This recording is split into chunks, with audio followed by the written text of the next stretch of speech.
और कर्नाटका के पवित्र होयसड़ा मंदिरों को वर्ल्ड हेरिटेज साइट्स घोषित किया गया है। मैं इस शानदार उपलब्धि के लिए समस्त देशवासियों को बधाई देता हूँ। मुझे 2018 में शांति निकेतन की यात्रा का सौभाग्य मिला था। शांति निकेतन से गुरुदेव रविंद्रनाथ टैगोर का जुड़ाव रहा है।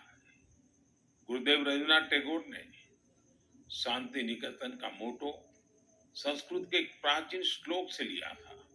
वह श्लोक है, यत्र विश्वम भवत्येक नीडम, अर्थात जहां एक छोटे से घोंसले में पूरा संसार समाहित हो सकता है।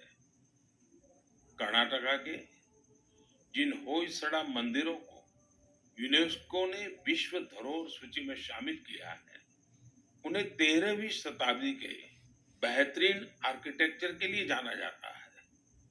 इन मंदिरों को यूनेस्को से मान्यता मिलना मंदिर निर्माण की भारतीय परंपरा का भी सम्मान है।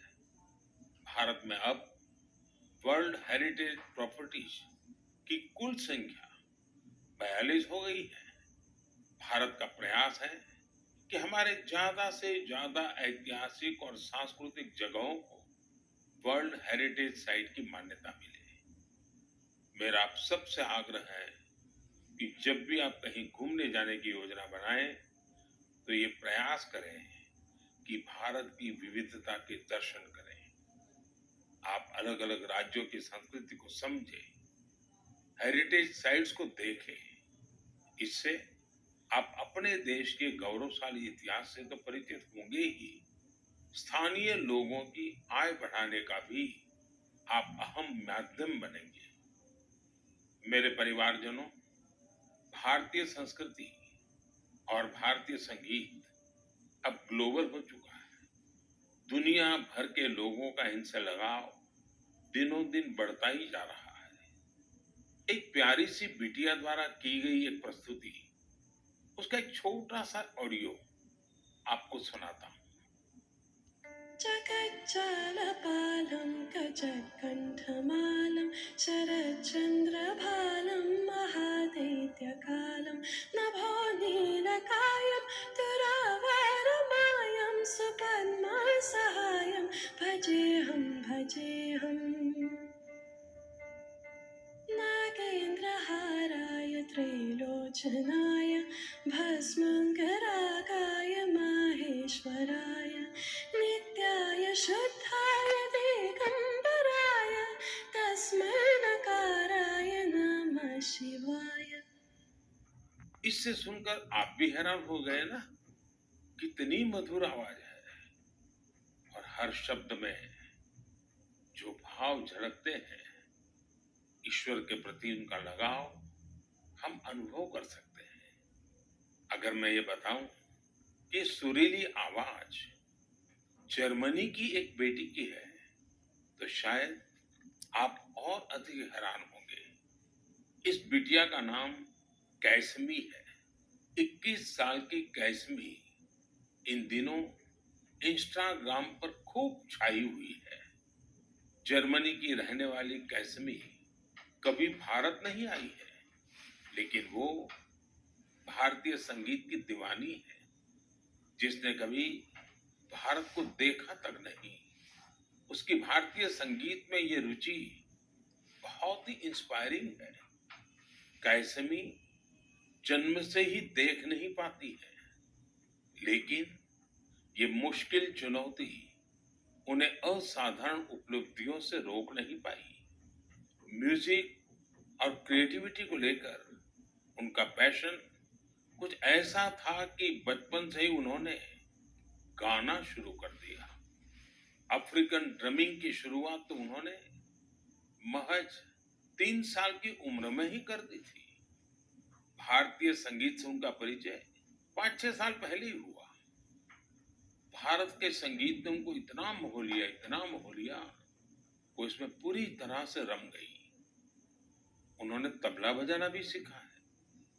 सबसे इंस्पायरिंग बात तो यह है कि वे कई सारी भारतीय भाषाओं में गाने में महारत हासिल कर चुकी संस्कृत, हिंदी, मलयालम, तमिल, कन्नड़ या फिर असमी, बंगाली, मराठी, उर्दू, उन्होंने इन सब में अपने सुर साधे हैं।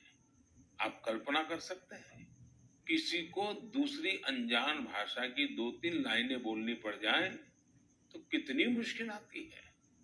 लेकिन कैसमी के लिए जैसे बाएं हाथ का खेल है। आप सभी के लिए मैं यहाँ कन्नड़ा में गाए उनके एक गीत को शेयर कर रहा हूँ।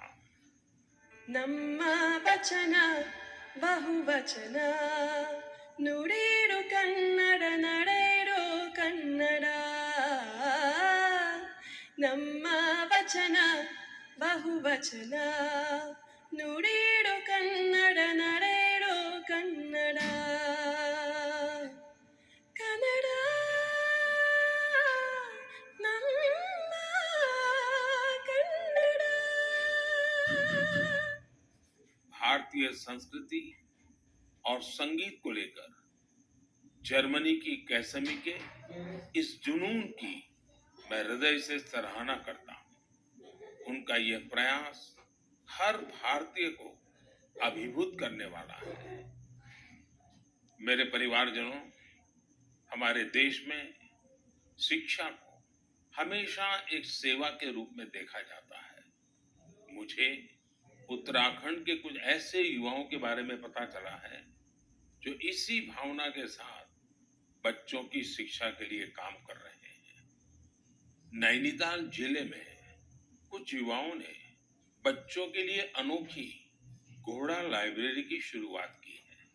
इस लाइब्रेरी की सबसे बड़ी विशेषता यही है कि दुर्गम से दुर्गम इलाकों में भी इसके जरिए बच्चों तक पुस्तकें पहुंच रही है। और इतना ही नहीं, ये सेवा बिल्कुल निशुल्क है। अब तक इसके माध्यम से नैनीताल के 12 गांवों को कवर किया गया है। बच्चों की शिक्षा से जुड़े इस नेक काम में मदद करने के लिए स्थानीय लोग भी खूब आगे आ रहे हैं।